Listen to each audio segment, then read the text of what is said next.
Hello दोस्तों, मेरे 32वें blog में आपका बहुत बहुत स्वागत है। तो आज का जो ब्लॉग है, मैं पहले आज की अपनी डेली रूटीन और ये वो आज का डाल रहा था, लेकिन मेरे पास जैसे ही मैंने आपको बताया कि हार्ड डिस्क मैंने खोली तो मेरे को कुछ वीडियोस दिखे, तो मेरे को लगा ये स्टोरी ज़्यादा अच्छी आपको लगेगी। ये धर्मपुर है, धर्मपुर सरका घाट। अभी जितनी बाढ़ आई थी ना, आप सभी ने देखा होगा, तो यही वो खड्ड थी। और आप सोचो कि इस खड्ड ने कितनी तबाही मचाई है। और ये जो है, ये मेरा ससुराल है, रियूर, धर्मपुर से 5-6 किलोमीटर दूर। और इस गांव को भी इतना ज़्यादा नुकसान हुआ है ना, यहाँ से 4 लेन 2 लेन या 4 लेन जो भी है वो निकल रहा है। लेकिन ये जो मेरे घर के ऊपर आप देखेंगे और इस घर को देखेंगे तो इसको ये ज़मीन खिसक रही है और बहुत ही नुकसान होने वाला है कभी भी। और ये जो ऊपर वाला गांव है, इससे ऊपर हार्डली कोई 20-30 मीटर, वो सारी ज़मीन निकल गई है और बहुत ही घरों को नुकसान हुआ है। हाँ, तो बात कर रहा हूँ मैं अपना पुराना वीडियो। मेरे को मेरी बहन एक बार बोली थी कि तुम्हारे जो है उसमें ब्लॉग में कुत्ते बहुत होते हैं, तो ऐसा क्यों? तो इसका मैं एक छोटा सा जवाब देना चाहता हूँ आपको कि उनसे ज़्यादा वफादार शायद ही मैंने कोई देखा। मैं जब भी ससुराल जाता हूँ तो ये देखो, सबसे लास्ट पहाड़ी जो भी एंड होगा हर पहाड़ी का, मैं जब भी ससुराल जाता हूँ, बाकी तो मेरे को कोई काम नहीं होता, तो सुबह मैं बिना पैसे से और बिना कुछ खाए पिए और बिना पानी लेके निकल जाता हूँ। जब भी वहाँ जाता हूँ, वो चाहे कमला फोर्ट है यहाँ से, या सकरानी माता है, या और भी अलग अलग जगह है। जो सबसे लास्ट थी, मैंने सारी जगह कवर कर दी थी, लेकिन एक जो जगह मेरे लिए बची थी और वो जगह थी कंचना माता का मंदिर। तो मैं निकल पड़ा उस पहाड़ी के टॉप पे। लोगों ने कहा कि रास्ता बहुत ही खतरनाक है और आप जा रहे हो तो मतलब समझ लो कोई भी रिस्क हो सकता है, लेकिन मुझे पता था कि जब जाना है तो जाना है। और मैं और मेरी टफ़ी, इसका नाम टफ़ी है, तो ये हम दोनों चल पड़े। और इस दिन ना मेरे को फोड़ा हुआ था टांग पे, मैं इसे चला नहीं जा रहा था, लेकिन फिर भी मेरे ख्याल से ये यहाँ से 30 किलोमीटर होगा, ठीक है ना। लेकिन मैं जैसे पहले शॉर्टकट आया नीचे, इसको सिब्जवाला खड्ड बोलते हैं मेरे ख्याल से, बहुत ही बड़ी खड्ड है। और यहाँ से हम उधर कमला फोर्ट भी जाते थे पैदल ही, लेकिन उसकी वीडियोस नहीं है, ये पुराने वीडियो मेरे को मिले तो मैं आपसे शेयर कर रहा हूँ। तो मैं और टफ़ी निकल पड़े अपने, ना हमें कोई रास्ते का पता था, ना हमारे पास कुछ, आप देख लो खाली हाथ है, कुछ नहीं है। हाँ, ये जो साथ में कैमरे का बैग है और एक बिस्किट का पैकेट है टफ़ी के लिए, और कुछ नहीं है। लेकिन आप इसकी हिम्मत देखना, ये मेरे ख्याल से मुश्किल से कोई इतनी छोटी थी ना, और छोटी छोटी टांगे, लेकिन हिम्मत बहुत थी। और एक बात बताऊं कि ये इतनी अच्छी प्लेयर थी फुटबॉल की, अगर जब ये सुंदरनगर में थे और इसको कोई फुटबॉल दे दो ना, तो मेरे को तो लग रहा है कि उस टाइम वो नहीं था, क्या बोलते हैं, ऐसा इंस्टाग्राम या दिस दैट जो भी है, अगर इसके कुछ वीडियो बनाए होते ना तो ये बहुत ही ट्रेंडिंग में जाना था इसने, ठीक है।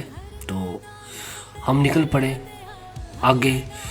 तो जैसे जैसे जाने लगे, क्योंकि ये जो आपको दिख रहा है ये कट किए हुए हैं सीन्स, क्योंकि ऐसे बहुत ही ज़्यादा लंबी और बोरिंग हो जाते हैं। तो जब हम जाने लगे तो कई लोग मेरे से डर रहे थे, जो ट्रैक्टर वाले थे, जो भी थे। मेरे को कई बार समझ नहीं है कि क्या है। तो बाद में ये जो मैंने खाकी पैंट डाली हुई है, शायद उन्होंने सोचा होना कि मैं, मतलब समझ रहे हो ना आप, वो माइनिंग का होना। तो कई जगह मेरे को लगा ऐसी चीज़ें, लेकिन फिर भी हम चल पड़े और आगे पहुँचे ना, तो आगे हमें रास्ता भूलने लगा कि किस तरफ जाऊँ, क्योंकि जहाँ भी जाओ मतलब 3-4 जगह खड़ थी और पूछने वाला इधर कोई नहीं था। और ये गूगल मैप ये भी मेरे को मतलब नहीं यूज़ किया उस टाइम, ठीक है ना। और बिल्कुल अंधेरा रास्ता, जैसे जैसे आगे जाने लगे पहाड़ियाँ और नैरो होने लगी। और ये जो आपको खड्ड दिख रही है ना, अभी आपको ये जो खड्ड दिख रही है, ये जो खड्ड, सोचो कि कितना पानी आता होगा इसमें, कि आदमी क्या किसी भी चीज़ का पता नहीं चलता। और ये बहुत ही रिस्की होती हैं, लेकिन यहाँ के लोग सोचो कितने हिम्मती होंगे। और बहुत ही मेहनती। ये देखो रास्ते में जानवर मरे पड़े थे, ठीक है, लेकिन हमारी हिम्मत नहीं हारी और हम दोनों निकल पड़े। और एक बात आप यहाँ देखो ना, इतना छोटा सा बच्चा जो टफ़ी है, तो मैं तो निकल गया और मेरे को पता था कि ये बहुत ही हिम्मत वाली है, ठीक है। तो जैसे मैं पहाड़ी के टॉप पे पहुंचा तो इसको जंप करना कितना मुश्किल था, लेकिन फिर भी इसने खुद रास्ता देखा। तो बोलते हैं ना कि कुत्तों में अकल नहीं होती है या कुछ है, तो देखो कैसे इसने खुद अपना रास्ता बनाया, क्योंकि यहाँ से जंप करने इसके लिए मुश्किल था, तो ये दूसरे रास्ते से इधर आए। और इसी तरह हम दोनों जाते गए, क्योंकि अब रास्ता इतना ज़्यादा मुश्किल हो गया था कि अब समझ में नहीं आ रहा था, ना हम वापस जा सकते थे ना आगे जा सकते, क्योंकि आपको पता है। हाँ, और मैं ना पैसा इसलिए नहीं लेके जाता था, कभी भी जाता था, क्योंकि मेरे साथ होता था आर्यन और टफ़ी, और मैं सिर्फ 200 रुपये डाल के जाता था जेब में। 200 रुपये इसलिए, 50 रुपये जो है वो आर्यन के लिए, वो छोटा सा बच्चा होता था, और 50 रुपये टफ़ी के लिए, और 100 रुपये जिस मंदिर में जाना वहाँ चढ़ाने के लिए, मतलब इतना। और अपने लिए कुछ नहीं, क्योंकि अगर मैं थक गया, कुछ हुआ और दिल के कि वापस आना है, देखो ना, फ्री में तो लिफ्ट कोई मांग नहीं सकते हम, है ना। और जहाँ तक बस की बात है तो बस का किराया होता नहीं था, तो इसलिए मजबूरी है कि अगर आप पैदल गए हैं तो पैदल ही आपको आना पड़ेगा, ठीक है। इससे क्या होता है, इससे और मोटिवेशन मिलती है, कम से कम कोई सहारा नहीं होता। और सबसे बड़ी बात होती थी कि मैं अपना फ़ोन अपने साथ लेके बिल्कुल नहीं जाता था, कि इन केस अगर कोई भी इमरजेंसी पड़े तो अपने हिसाब से देखो कि आप क्या कर सकते हो, ठीक है। तो आप खुद ही देखो ये जो रास्ता है, कि यहाँ पे कोई भी आपको कुछ भी आपको अगर सहायता की ज़रूरत होगी, कोई भी आपकी हेल्प।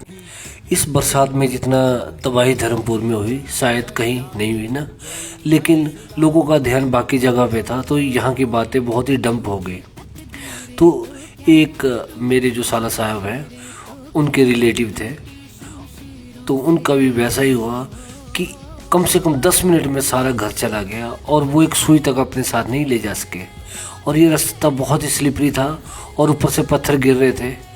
लेकिन मेरे को तो वही है कि बोलते हैं कि एक solo traveller, real solo travellers क्या होता है, हमने वही सीखा है कि जितना रिस्क होगा वही है। अभी आगे के सीन हमने काट दिए, अभी पहुंच गए मैं एंड में, मंदिर में, और यहाँ पे बहुत ही सीढ़ियाँ थी और चारों तरफ इतना, मतलब इसको आप एक्सप्लेन नहीं कर सकते, कभी आप खुद जाओगे तो देखोगे। और इस मंदिर तक पहुंचने के लिए मेरे को पता नहीं कितने साल लगे। पहुंचने का मतलब ऐसा है कि मैं अपने ससुराल से देखता था कि इतना दूर मंदिर है, और जाना मैंने पैदल था, लेकिन मेरे को समझ नहीं आता था कि क्या यहाँ पैदल जा सकते हैं कि नहीं, क्योंकि इतना रिस्क मैंने अकेले कभी लिया नहीं था इस जगह पे, अनजान रास्तों में और अनजान इस पे।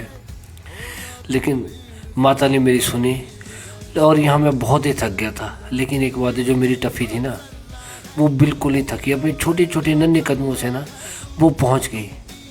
लेकिन उसे ये पता नहीं था कि अभी जितना चले हैं उतना ही वापस भी जाना है। लेकिन शायद यही तो इन जानवरों की बात है ना, कि इनको सिर्फ प्यार चाहिए, और डेडिकेशन कितनी है इसको नहीं पता कि इसने कहाँ जाना है, क्या करना है, क्या कर रहे हैं, लेकिन बस पीछे जाना है और साथ साथ चलते गए। और अंत में जो मैं उस जगह पहुंच गया जहां मेरा एक सपना था, क्योंकि मैंने धर्मपुर के चारों साइड जितने भी पहाड़ थे, हर पहाड़ को मैंने एक्सप्लोर कर दिया था। और यहाँ माता के मंदिर के पास गया। हाँ, यहाँ मैंने इनकी कुछ इंटरव्यूज़ वगैरह लिया था और इन्होंने बहुत ही भव्य स्वागत किया, लेकिन वो सारे वीडियोज़ जो थे ओरिजिनल डाटा होगा वो अभी नहीं है, ये मेरे को बहुत ही पुराना कहीं मिला, तो मैंने सोचा कि आपसे इस चीज़ को शेयर करो। और इसके बाद माता का आशीर्वाद लेके हम चल पड़े वापस दोबारा घर की ओर, और शाम भी हो गई थी और मंजिल बहुत दूर थी, लेकिन फिर भी एक खुशी थी दिल में कि जो चीज़ मैंने सोचा उसको पूरा किया। अब रास्ता चाहे जैसा मर्जी होता, हमने पार कर देना था। तो ये एक, इसीलिए कहते हैं कि पुरानी यादें जो होती है ना, उसको हमेशा संजो के रखो। ये मेरा ब्लॉग है, आपको कैसे लगा प्लीज़ बताना। Thanks a lot. और टफ़ी के लिए भी एक शब्द।